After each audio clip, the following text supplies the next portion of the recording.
most difficult part about installing this boost gauge was the wire harness.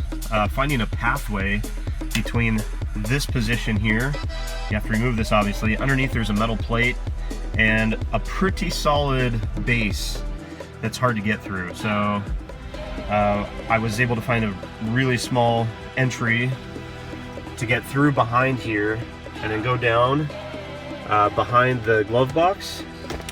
And then behind the glove box is the air conditioning heating unit. I think it's mainly air conditioning, I'm not sure. Anyway, the wiring harness for that runs just above the box through the firewall.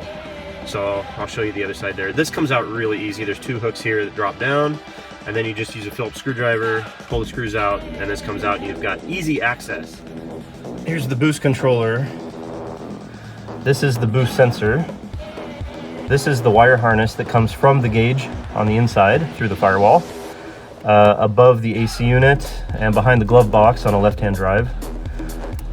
So the sensor receives full boost pressure through this line. There's an inline filter. Comes down here, and this is a three-way valve.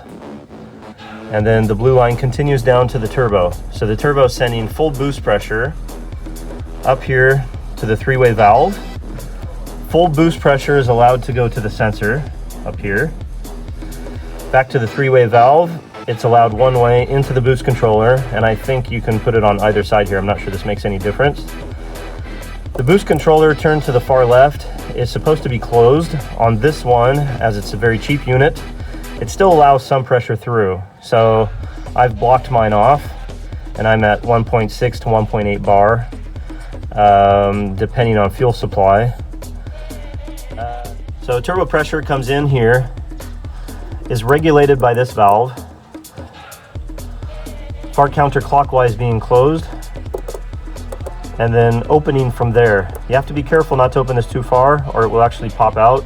And the spring-loaded ball bearing that makes that clicking noise to stop this from turning will fall to the inside of this controller body, and you have to take it out, turn it upside down, recover your parts, put it back together again. So be careful not to turn this too far to the right. For tuning your turbo, I suggest going out maybe 6 clicks. Drive it, see if you're happy with the pressure. If not, adjust from there.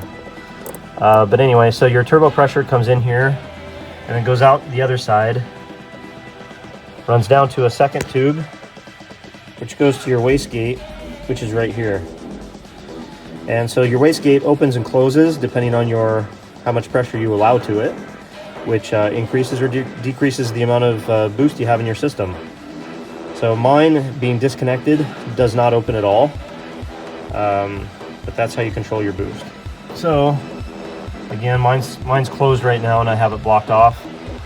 So I'm not currently sending any of the turbo pressure to the wastegate. So that's how you install a boost gauge. That's how you install the boost controller, and that's how you install the lines for it. And I hope this video helps. Thanks for watching.